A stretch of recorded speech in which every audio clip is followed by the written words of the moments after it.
Every woman will go through menopause, but until recently, not too many wanted to talk about it. But one New Zealander wants to change that. After suffering terribly from menopause, Bronda Smith has started a petition asking for the government to make menopause matter with better education, support and awareness.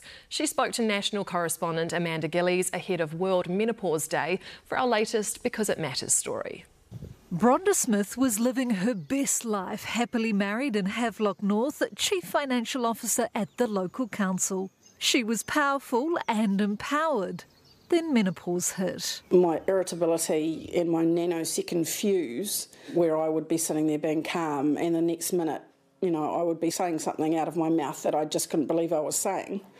And I didn't cope with it very well. Almost overnight, she suffered hot flushes, anxiety, a foggy brain, night sweats, and she averaged just 3 hours of sleep a night. She could no longer function properly. I actually would throw up before I went to work. I was so anxious. She nearly lost her marriage. She did quit her high-powered, high-paying job, a big part of her identity. I do know of women who have considered taking their lives because of the impact of menopause, and I think probably for me it was, if I hadn't have left work, I could have got there. Before we go any further, the question begs, what is menopause? Who does it affect and when? Well, it marks the end of a woman's menstrual cycle. It's diagnosed after a woman has gone 12 months without a period. It usually happens when you're in your 40s or 50s. I think we just need to recognise that menopause is absolutely a normal part of life, that as that normal part of life it can be difficult for some and really easy for others, and for the people who find it difficult we need to make sure that we're providing the right care for them, and also that they're understood in the community, that sometimes this can be hard for people. I'm just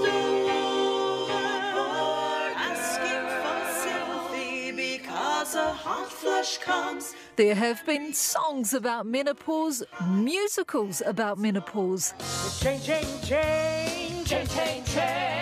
But still, no one really wants to talk about the M word. It's a wee bit icky and awkward. Bronda Smith wants to change that. She's just started a petition calling on the government to make menopause matter. She wants to add menopause to the high school curriculum, more training for mid-students in menopausal symptoms and treatments, and more awareness and support in the workplace. The petition is about giving women a voice. It's about making them feel heard. The Education Minister is open to adding it to the school curriculum. A review is underway right now. Menopause does affect, most women, and therefore I think if there's an appetite for it to be talked about in schools, then the curriculum review is an opportunity to discuss that. Minister Jan Tinetti says more women need to embrace menopause as a superpower that ushers them through to the next incredible phase of life. She encourages more conversation and is happy to talk about her own menopausal moments. People understand why I have a fan beside my desk in my office all the time. People understand when I'm sitting there fanning myself, or I'll say, hang on, I just need to hear that again. They understand exactly why I act the way I act at this point in my life, because I'm open about it. Importantly, for women experiencing symptoms now, from feeling mad, sad or otherwise, there is treatment that does work. For Bronda, it was hormone replacement therapy and teamwork. The biggest thing is it affects more than just the women that are involved or the person who's going through menopause. It affects the family, it affects the colleagues, it affects their friends. It's bigger than just us. It goes way beyond that. She's now happy and back working. Life matters, and so too does menopause. Amanda Gillies, Newshub.